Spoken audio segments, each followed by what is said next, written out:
Hello friends, कैसे हैं आप सब लोग। मैं हेमंत गुलाटी आज आपको नाइन्थ स्टैंडर्ड का ज्योग्राफी का सेकेंड चैप्टर पढ़ाऊंगा, जिस चैप्टर का नाम है एंडोजेनेटिक मूवमेंट्स। एंडोजेनेटिक का मतलब होता है इंटीरियर और मूवमेंट्स का मतलब होता है हलचल। मतलब ये चैप्टर में हम अंदर की हलचल पढ़ेंगे, मतलब जो अर्थ है उसके अंदर की हलचल पढ़ेंगे। अब आपने ज्योग्राफी की टेक्स्ट बुक तो देखी होगी। उसमें आपको एक आर्टिकल मिलेगा जिसमें नीचे क्वेश्चंस दिए हैं, उसके base what caused the large scale casualties. तो क्या था उसका आंसर, फिर क्या आएगा, अर्थक्वेक। ठीक है, फिर what was the magnitude of the earthquake. तो फर्स्ट का 7.9 है और सेकंड का 6.6। Which country was the most affected by this earthquake? इसका है Nepal. Where was the epicenter of the earthquake? इसका क्या है, Lamjung. Which are the other affected areas? इसका है, इसका आंसर नहीं है। At what depth was the focus located? 11 kilometre. अब हम by reading the article, आप आर्टिकल पढ़ के ये आंसर्स इजीली दे सकते हैं। पर क्या है एपिसेंटर, ये हम आगे पढ़ेंगे। तो पहले हम एक बार रिवाइज कर लेते हैं हमने एथ में क्या पढ़ा। तो एथ में आपने ये दोनों चीज पढ़ी होगी। ठीक है, the layers of the interior of the अर्थ, उसमें आपने ये टेबल पढ़ा होगा। फिर ये क्या बोलते डायग्राम था, और ये कोनिकल में था डायग्राम, और एक ये बाउल टाइप के शेप में था। तो हम पहले देखते हैं कि ये टेबल हम पढ़ते हैं तो उसमें क्या है, क्रस्ट, मेंटल, कोर। क्रस्ट में रहता है कॉन्टिनेंटल क्रस्ट और ओशनिक क्रस्ट। मेंटल में अपर मेंटल और लोअर मेंटल। कोर में outer core and inner core.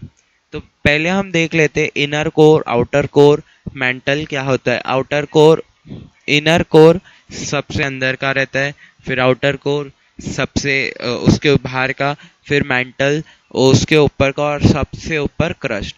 Continental crust मतलब जो लैंड है, और ओशनिक क्रस्ट मतलब जो पानी की जगह है, मतलब जो सी है। आज हम मेंटल के बारे में पढ़ेंगे। इधर भी आपको ये दिखेगा अपर लेयर और लोअर लेयर।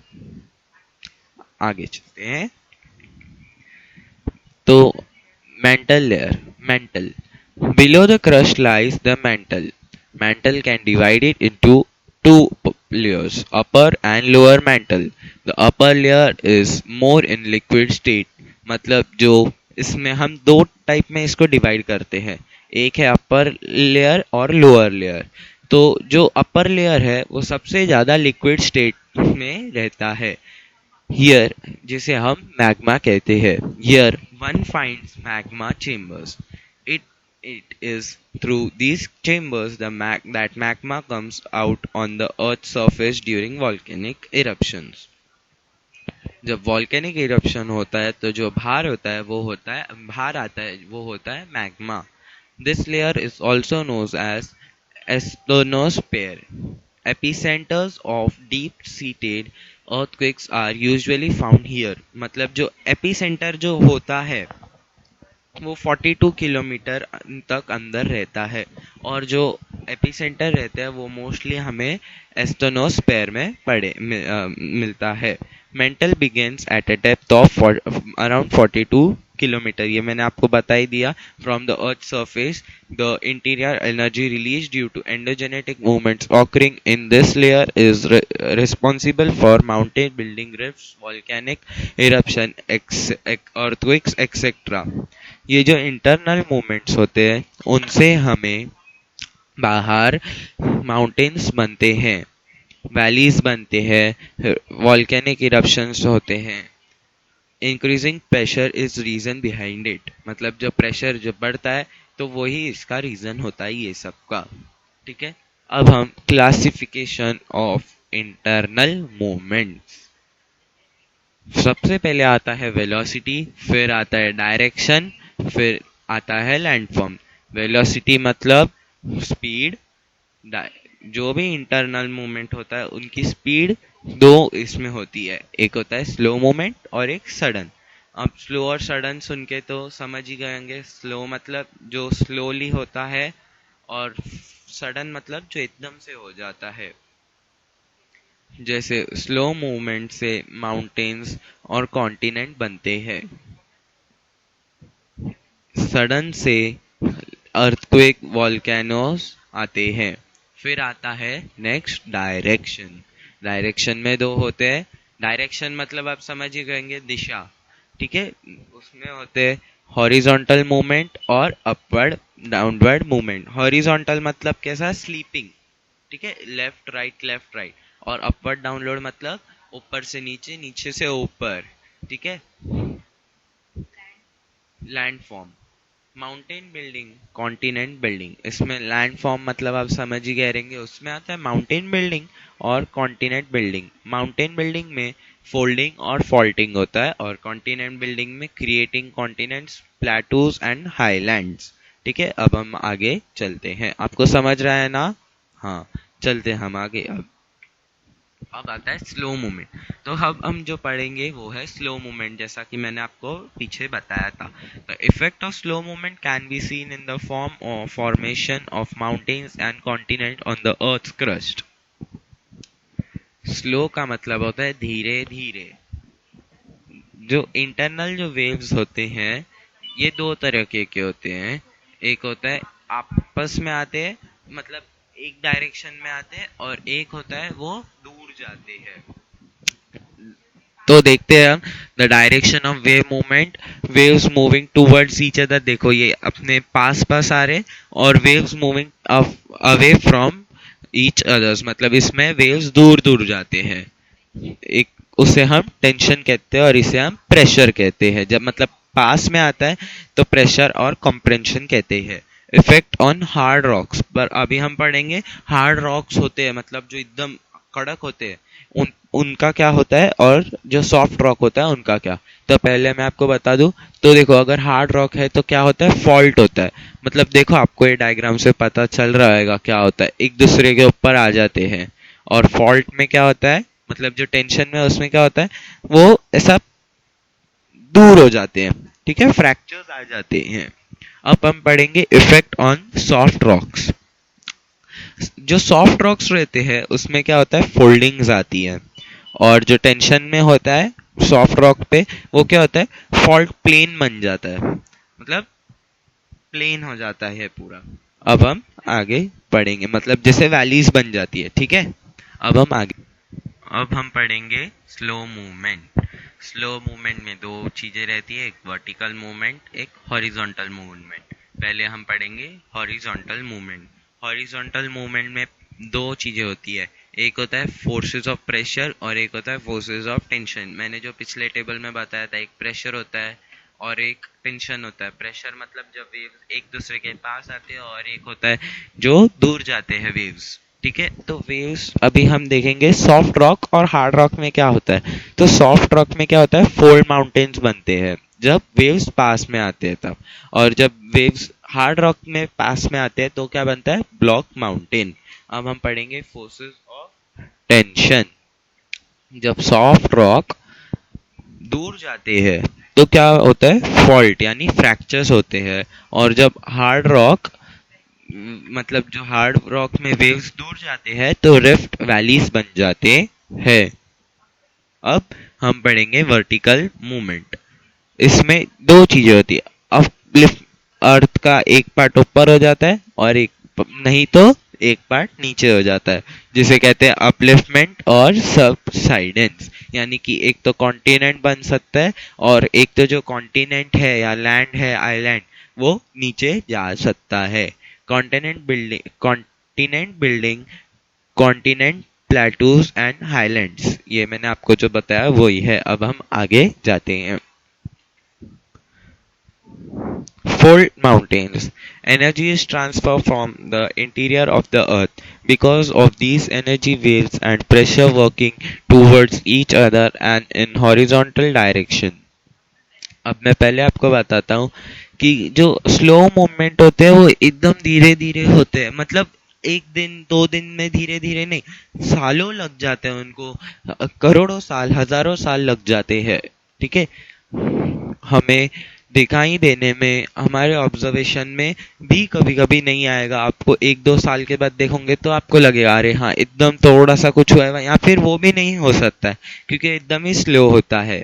ठीक है, और सडन में तो एकदम से हो जाएगा, आपके आंखों के सामने होएगा और आपको बिलीव भी नहीं होएगा क्या हो गया। ठीक है, दैट इज अर्थक्वेक और वॉल्केनो।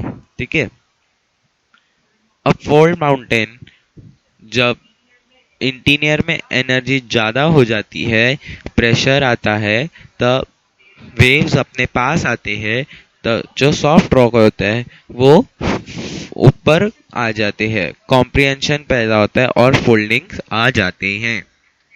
जैसे कि ये पेपर लो आप और उसको एक दूसरे के पास लेके जाओ तो क्या होएगा, देखो ऐसा माउंटेन के शेप में आएगा, ऊपर जाएगा पेपर। ठीक है, और देखो जो हिमालयाज है, ये देखो, फिर ये दोनों तीनों फोटोज है, आपको इससे अच्छे से समझ गया आएगा कि क्या है। अब हम आ, आगे चलते हैं। देखो ये देखो कैसे फोल्ड्स है, इसमें देखो ऐसे भी फोल्ड्स है, ऐसे भी फोल्ड्स है। समझ रहे हो? कितना बड़ा पहाड़ है, मतलब आप देखो कितना धीरे धीरे भी होता है, और ये देखो कैसे इसे हजारों साल बाद हमें समझता है। जैसे हम तो समझ नहीं पाएंगे क्योंकि हम इतने जीते नहीं है, पर जो साइंटिस्ट रहते हैं, मतलब जो उनके टेक्निक्स रहती है, उनसे हमें ये सब समझता है। ठीक है, ये देखो देख लिया। अब हम आगे चलते हैं। Faults mountain tension. It is created when you pull both the ends away from each other. Similarly, when movements occur in positive opposite direction to each other, tension is generated and faults are formed in the earth crust. Faults को हम fracture भी कहते हैं। जैसे देखो अभी ये लड़के ने पेपर पकड़ा है, इसको गुस्सा है, इसने क्या किया, खींच लिया, तो क्या हो गया, देखो पेपर फट गया। तो यही होता है उसमें भी। ठीक है, देखो इसमें आपको अच्छे से दिखता होएगा। ठीक है, अब हम आगे चलते हैं, समझ रहा है? गुड। अब हम पढ़ेंगे block mountain. Because of internal movements, waves coming towards each other in hard rocks also form faults due to compression. When a part of the earth's crust in between two parallel faults is lifted, it looks like a block. Such a landform is known as a block mountain. The hilltops of block mountains are flat. In the early stages, they do not have any peaks. The slopes are steep, for example, Black Forest Mountains in Europe, the Meghalaya Plateau in India. मैंने आपको पहले ही बताया कि जब waves एक दूसरे के पास आते हैं तो रॉक्स हार्ड होते हैं, तो ऊपर आ जाते हैं और क्रैक आके ऊपर आ जाते हैं। ये फोटो में देखो आपको क्लियरली दिख रहा है कि क्या कैसे हुआ है। ठीक है, इसमें आपको माथेरान का भी दिख रहा है। इसे जो कहते हैं वो होता है ब्लॉक माउंटेन। इसका जो पीक रहता है वो एकदम मतलब ऐसा टोक के शेप में नहीं होता है, मतलब फ्लैट होता है, एकदम प्लेन। समझ गए? मतलब कोई कोई पहाड़, मतलब मोस्टली पहाड़ कैसे होते हैं, एकदम ऐसा, मतलब एकदम कोनिकल शेप के, मतलब उल्टे कोनिकल में। पर ये वैसे बिल्कुल भी नहीं होते, ये एकदम फ्लैट सरफेस के होते हैं। ये देखो, ये देखो, ये माथेरान है, इसमें ये फॉल्ट है, इधर देखो ये फॉल्ट है। ठीक है, अब हम आगे चलते हैं। मेघालय देखो, मेघालय प्लेटो में भी देखो, ये भी ऊपर जो है ये कैसा है, कैसा है बताओ, ये कैसा है, प्लेन है। ठीक है, अब हम पढ़ेंगे rift valleys. Sometimes two fractures develop side by side in the earth's crust. The land in between the two fractures subsides. This subsided deep part is called Rift Valley. The Rift Valley of river Narmada in India, the Rift Valley of Africa, the Rhine River Rift Valley of Europe. तो देखो क्या होता है इसमें, जब दो fractures बाजू बाजू में होते हैं तो ये जो बीच की लैंड होती है वो नीचे चली जाती है और ये क्या बन जाता है, इसका स्लोप बहुत ही स्टीप होता है, और जो ये बीच का रहता है वो क्या बन जाता है, वैली। आपको देखो इधर अच्छे से दिख रहा है। तो ये कौन सी रिवर है, the Ryan river, river rift valley. फिर नर्मदा रिवर इन इंडिया, ये अफ्रीका में है, नहीं ये यूरोप में है, सॉरी ये यूरोप में है, ठीक है। और ये नर्मदा वैली ये किधर है, इंडिया में है, ठीक है। इसमें देखो एकदम अच्छे से आपको दिख रहा है कि कैसा, सॉरी कैसा स्टीप है, ठीक है। और फिर ये जो है ये बह रही है नर्मदा रिवर, ठीक है। अब हम पढ़ेंगे, अब हमने एक पार्ट पूरा कर दिया है। अभी हम पढ़ेंगे continent building Epirogenic movements. Slow movements occur towards the center or from the Earth center towards the Earth crust. Because of these movements, a vast part of the Earth's crust is uplifted or gets subsided. When the part of Earth's crust is uplifted above the mean sea level, continents are formed. Therefore, these movements are called continent building movements. Extensive plateaus can also be formed because of such movement. In the originally continental portion of the crust subsides below the sea level, it forms a part of the seabed. मतलब देखो, हम मैंने आपको पहले ही बता दिया था कि एक तो पार्ट ऊपर आता है और एक नीचे चला जाता है, ठीक है। एक मतलब उसका मतलब है अपलिफ्ट हो जाता है या सबसाइड हो जाता है। जब अपलिफ्ट होता है तो कॉन्टिनेंट बन जाता है, आइलैंड बन जाता है, और जब सबसीड हो जाता है तो वो क्या बन जाता है, सी बेड बन जाता है, ठीक है। आपको इधर फोटोज दिख रही है, देखो ये ऊपर आ गया, ठीक है, ये ऊपर आ गया। पर ऐसा भी हो सकता है कि इधर की बाजू की लाइन नीचे चली गई और ये ऊपर रह गया, ठीक है। अब हम आगे चलते हैं। यहाँ तक हमने स्लो मूवमेंट पढ़ा। अब हम पढ़ेंगे सडन मूवमेंट। उसमें क्या है, सिर्फ दो ही है, अर्थक्वेक और volcano. Earthquake and volcanoes occur because of the instability in the interior of the earth. This instability is created due to the movements occurring in the earth's interior. Generally, the movements in the earth's interior occur in the upper layer of the mantle. Tremendous energy is released by radioactive materials in the mantle. These energy waves travel from one place to another. Due to such a flow of energy, instability is caused in the mantle. The movements are classified on the basis of their velocity, direction, and the landforms they produced. Earthquake और volcano, जब मैंने जैसे आपको पहले बताया कि mental में के वजह से आते हैं, मतलब मेंटल में जब हलचल होती है तब आते हैं, ठीक है। हलचल तो जब ज्यादा हो जाती है, एनर्जी मतलब जब ज्यादा हो जाती है तब आते हैं, ठीक है। अब हम देखेंगे, अब ये 7 कॉन्टिनेंट्स आपको सब पता है, Australia, Antarctica, 7 plates, Europe, Asian plates. Europe Asian plate इसलिए क्योंकि ये यूरोप और एशिया के को मिला के बना है। फिर आता है अमेरिका प्लेट और अमेरिकन प्लेट और साउथ अमेरिकन और नॉर्थ अमेरिकन प्लेट। फिर आता है एंटार्क्टिका प्लेट, फिर आता है पैसिफिक प्लेट, फिर आता है फुर्शियन प्लेट, और फिर आता है Indo Australian plate. So these are the 7 plates. अब प्लेट्स क्या होते हैं, आपको लगाएगा प्लेट्स क्या होता है, तो मैं आपको बताता हूँ प्लेट्स क्या होता है। कॉन्टिनेंट सिर्फ एक जमीन का टुकड़ा होता है, बराबर। पर जो प्लेट्स होते हैं वो कॉम्बिनेशन होते हैं कॉन्टिनेंट और ओशन के, ठीक है।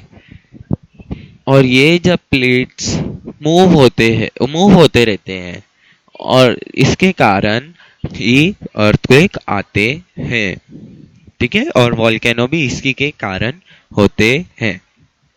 जो ये रेक्टेंगल शेप में छोटे छोटे प्लेट है, जैसे Arabian plate, Somali plate, Nazca plate, Cocos plate और स्कॉटा प्लेट, ये जो है ये छोटे छोटे हैं।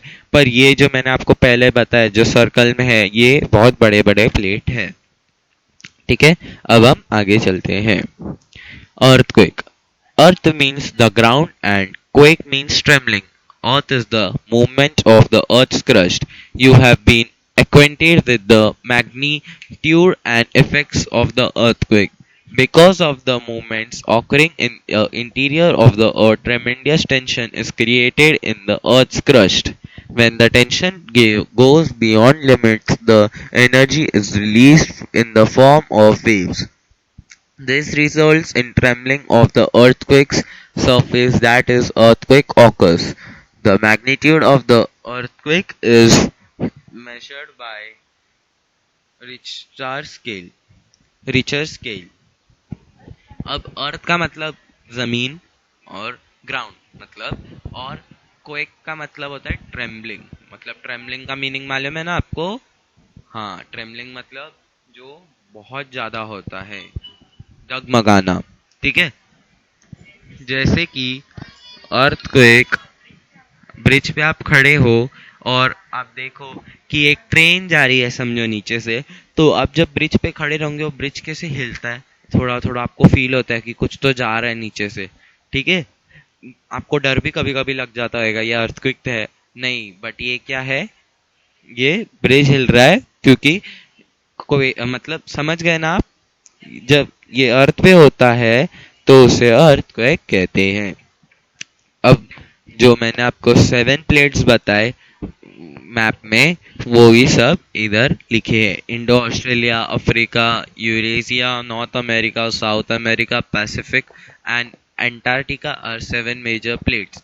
The Earth's crust is made up of such plates. Oceans and continents are spread over this plate.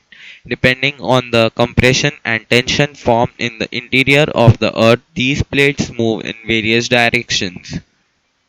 जैसे जैसे अंदर की हलचलें होते हैं वो वैसे ही हिलते हैं और वो डायरेक्शन में जाते हैं.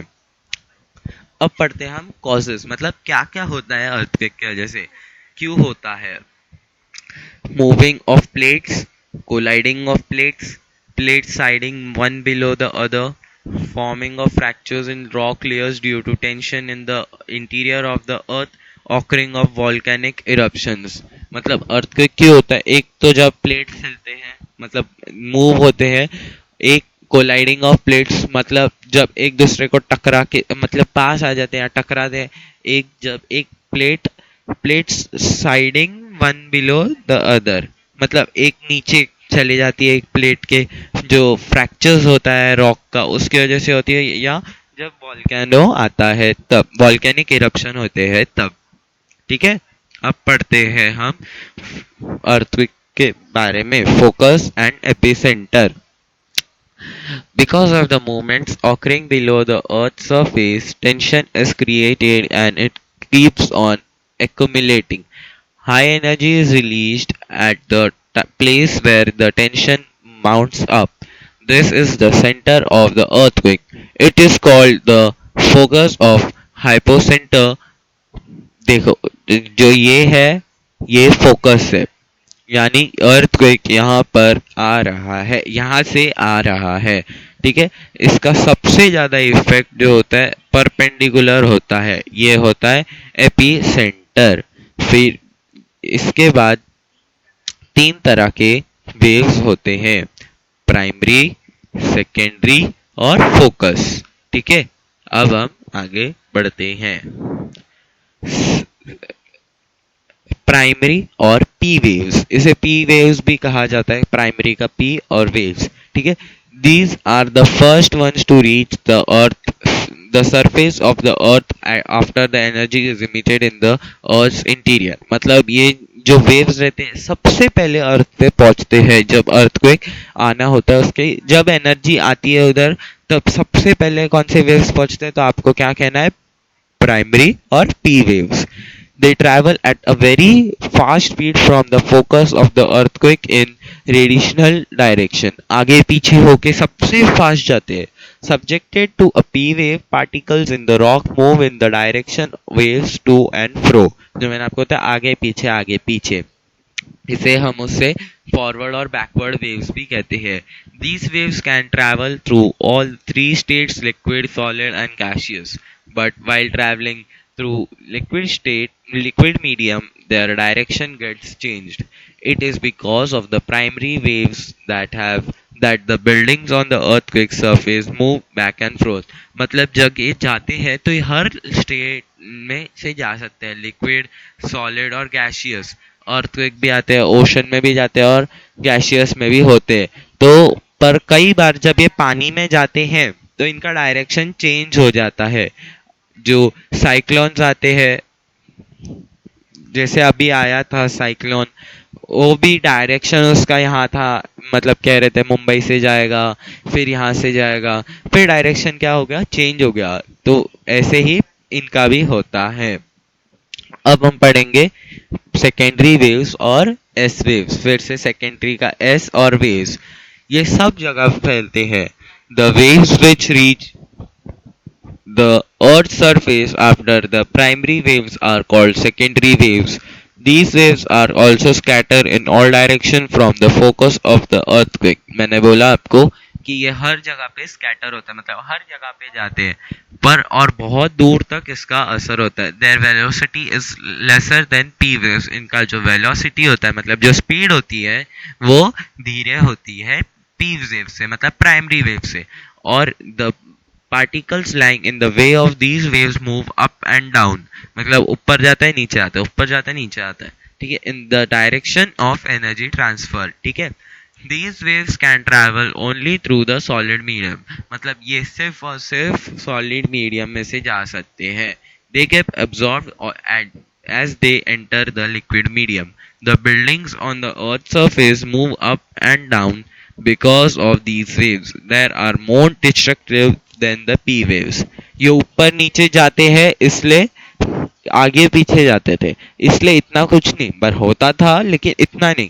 पर ये ऊपर नीचे जाते हैं, तो इसलिए इसका ज्यादा डैमेज होता है। पर इसका एक क्या है, जब पानी में चला जाता है तो कुछ नहीं, पर पी वेव पानी में भी से जा सकता है, बस उसका डायरेक्शन चेंज होता है। अब हम पढ़ेंगे सरफेस और L waves. These waves are generated after the main P and S waves reach the epicenter. They travel the direction of the circumference of the earth along the crust. There are highly destructive. मतलब ये जो होते हैं दोनों wave P और S, मतलब primary और secondary wave के बाद जनरेट होते हैं और ये एपिसेंटर से निकलते हैं। ये वेव जो रहती है सबसे ज्यादा डैमेजिव रहती है, मतलब सबसे ज्यादा डिस्ट्रक्टिव कौन सी है, तो ये है एल वेव्स, मतलब surface waves. Effects of earthquake, क्या क्या होता है, cracks, fractures develop on ground, causes landslides which leads to sliding of rocks. Sometimes the groundwater change it cause, for example wells may get water or may dry up, मतलब जो wells है जिधर borewell का पानी रहता है, वो उसमें ज्यादा भी पानी आ सकता है, जो पानी है वो भी चला जाए और सूख जाए वेल पूरी। Sorry. Some areas get uplifted while some में सबसाइड, मतलब कोई एरिया ऊपर आ जाता है और तो कोई एरिया नीचे चला जाता है। Tsunamis are generated in oceans, अगर ये ओशन में आया है तो इसकी वजह से सुनामीज भी क्रिएट हो सकती हैं, जैसे जापान में होता है, इंडिया में भी हुआ है। These waves can cause great loss of life and property in the coastal areas. मतलब जो इसका सबसे ज्यादा सुनामी जो है उसका सबसे ज्यादा डिस्ट्रक्ट किसको होता है, तो वो है जो कोस्टल एरियाज के बाजू में रहते हैं, जैसे फिशरमैन्स, जो भी मतलब कोस्टल एरियाज के पास रहते हैं। इन स्नो कवर्ड एरियाज एवलांचेस में ऑकर, मतलब जिधर स्नो है उधर क्या हो सकता है, वो बर्फ का तूफान आ सकता है, एकदम बर्फ के बड़े बड़े पत्थर नीचे आ जाते हैं। Building collapses and loss of life and property occurs, मतलब जो बिल्डिंग है वो टूट जाती है, नीचे पूरा तबाही हो जाती है और लॉस ऑफ लाइफ जाने तो जाती हैं इसके वजह से। ट्रांसपोर्टेशन रूट्स गेट्स डिसरप्टेड, इसके वजह से ट्रांसपोर्टेशन रुक जाता है, मतलब सब रास्ते ही टूट जाएंगे, बिल्डिंगें गिर जाएंगी, तो जाएगा कहाँ से इंसान, ठीक है। ये सब अर्थक्वेक के इफेक्ट होते हैं। ये देखो कैसे अर्थक्वेक के वजह से ये गिर रहा है, ठीक है। वॉल्केनो, हम ये याद रखते हैं। अब जो डिस्ट्रक्ट होता है मेन, वो कब होता है? जब अर्थक्वेक खत्म हो जाता है, मतलब जब अर्थक्वेक खत्म होने वाला होता है तब ये सब डिस्ट्रक्ट होता है, क्योंकि पहले तो सब चीजें ऊपर नीचे या आजू बाजू जाती है, और जो मेन डिस्ट्रक्ट होना रहता है वो जब रुक जाता है तो जब इनबैलेंसिंग की वजह से ये होता है volcano. Hot, solid, liquid, and gaseous materials are thrown out from the mantle of the earth onto the surface of the earth. This process is called volcanic eruption. During this process, ash, water vapor, various types of poisonous and inflammable gases, hot molten magma, etc., are thrown out. When the molten magma comes out on the surface, it is called lava. On the basis of the type of eruption, volcano can be divided into following types. अब mental area में जो waves होते हैं वो जब बाहर आता है, मैग्मा बाहर आता है, मैंने आपको एकदम स्टार्टिंग में ही बता दिया था कि आता है मैग्मा। वो अपने साथ क्या लाता है? ऐश लाता है, वाटर वेपर्स लाता है, वेरियस टाइप्स के पॉइजनस और इनफ्लेमेबल गैसेस लाता है, मोल्टन लाता है और बहुत कुछ लाता है। जो मैग्मा जब बाहर आता है ठंडा होने पर, लावा, हम लावा उसे कहते हैं। On the basis of the जो वॉल्केनिक इरप्शन है वो टू टाइप्स का होता है, सेंट्रल टाइप और conical volcano, fissure type volcanoes. अब जब भी स्कूल एग्जीबिशन में जाते हो तो कई लोग आपको दिखता ही होगा कि वॉल्केनो बनाते हैं, उसमें उन जैसे पहाड़ बनाते हैं जिसमें से लावा बाहर आता है, मैग्मा बाहर आता है। ये जो होता है इसे हम कहते हैं कोनिकल वॉल्केनो। इसके जो एक ही तरफ से वॉल्केनो आ रहा है, जो है एकदम पीक, उधर से ही वॉल्केनो बाहर आता है। और लेकिन जो फिस्कर टाइप वॉल्केनोस होते हैं उसमें से कहाँ से भी आ सकता है वॉल्केनो बाहर, मतलब जो माउंटेन है उधर कहाँ से भी वॉल्केनो बाहर आ सकता है जहाँ पर क्रैक्स है। ठीक है, तो अब हम आगे बढ़ते हैं। ये जो mount Fujiyama in Japan and empty Kilimanjaro in Tanzania are example of central type volcanoes and conical type। ये जो दो एग्जाम्पल है ये सेंट्रल टाइप और कोनिकल टाइप के एग्जाम्पल है। और Deccan plateau of India has also been form due to such type of volcanic eruption. जो डेक्कन प्लेटो बना है वो काई की वजह से बना है? ऐसे वॉल्केनिक इरप्शन के वजह से बना है। देखो ये सेंट्रल टाइप और कोनिकल वॉल्केनो है, इसमें देखो एकदम सेंटर में से ही आ रहा है और फिर इधर से ही जा रहा है, लेकिन कोन शेप में है। और लेकिन जो फिशर टाइप वॉल्केनो है इसमें देखो कहाँ से भी आ रहा है, आपको ही नहीं पता चलेगा कि कहाँ से वॉल्केनो आ रहा है, इसलिए वो ज्यादा डेंजरस होता है सेंट्रल टाइप वॉल्केनो से। Effects of volcanoes, loss of property, ये सब तो आपको मालूम ही होगा क्या होता है। Sometimes tsunamis are get generated due to of volcanic eruptions occurring below ocean floors. Dust, smoke, ash, gases, water, paper, etc. remain in the atmosphere for a long time. This may create imbalance in the environment. Land may become fertile due to volcanic ash. Many minerals are found near the earthquake surface because of lava. New land is formed due to volcanic eruption or at sometimes an island may disappear। मतलब देखो land बन भी सकती है उसके वजह से, और जो लैंड है वो गायब भी हो सकती है, यानी सबसाइड हो सकती है। Lakes are form at the mouth of the craters or of dead volcanoes when rainwater accumulate in them। मतलब जहां पर से वॉल्केनो हो गया है उधर बारिश के वजह से उधर लेक भी बन सकते हैं। ये देखो Andaman and Nicobar islands are located to the south east of the mainland of India. On the archipelago lies the barren island, India's only active volcano.